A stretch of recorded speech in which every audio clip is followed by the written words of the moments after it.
राणा सांगा का इतिहास भाग 3। जब युद्ध में मालवा का सुल्तान महमूद द्वितीय घायल होकर रणक्षेत्र में गिर गया तो राजपूतों ने उसे उठाकर महाराणा के पास पहुंचाया। महाराणा सम्मान के साथ उसे पालकी में बिठाकर चित्तौड़ ले आए। वहां उसका इलाज करवाया और कुछ रोज बाद उसे फौज का खर्च और जड़ाऊ ताव देकर 1000 राजपूतों के साथ इज्जत से उसकी राजधानी मांडू पहुंचा दिया। उसका राज्य भी उसे वापस कर दिया। पराजित शत्रु के साथ ऐसा व्यवहार भारत के इतिहास में शायद ही कहीं देखा गया है।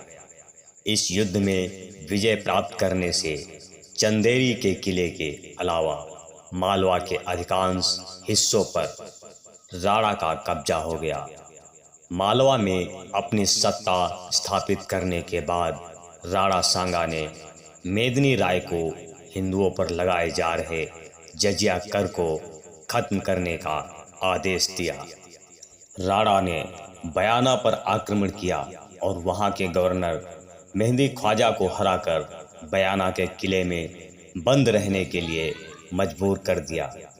राणा के साथ बहुत से शक्तिशाली सरदार हो लिए, जिनमें रायसेन का सिलहदी, हसन खां मेवाती और इब्राहिम लोदी का भाई महमूद लोदी भी था। राणा ने मान लिया कि बाबर पर विजय हासिल करने के बाद महमूद लोदी को दिल्ली का सिंहासन सौंप दिया जाएगा। अब बाबर ने एक सैनिक टुकड़ी बयाना की सहायता के लिए भेजी, लेकिन वहां के दुर्ग रक्षकों से मुठभेड़ में बाबर की सेना कामयाब ना हो सकी और घबराकर भाग खड़ी हुई।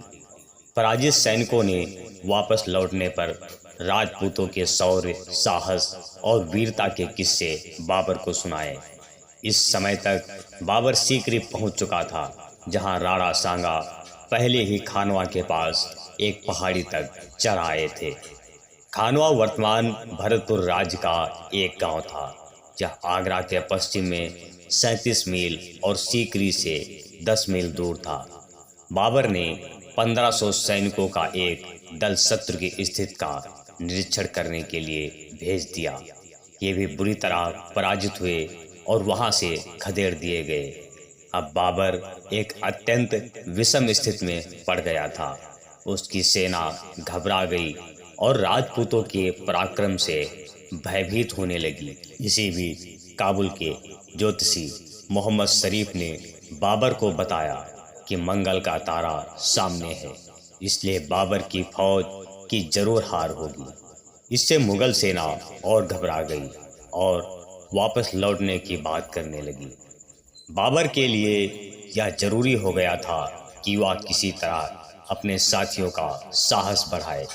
वो मदिरापान का बहुत ही शौकीन था, लेकिन अब उसे मदिरापान छोड़ने की घोषणा करते हुए अपने अधिकारियों तथा अन्य सैन्य समूहों के सामने कीमती मदिरा धरती पर उड़ेल दी और मदिरा के कीमती पात्रों को तोड़ फोड़ डाला। इसके अलावा उसने मुगलों पर से तमगा नामक कर हटा दिया, जिसे वो लोग बहुत नापसंद करते थे। इतने पर भी उसके साथियों की हिम्मत नहीं बढ़ी।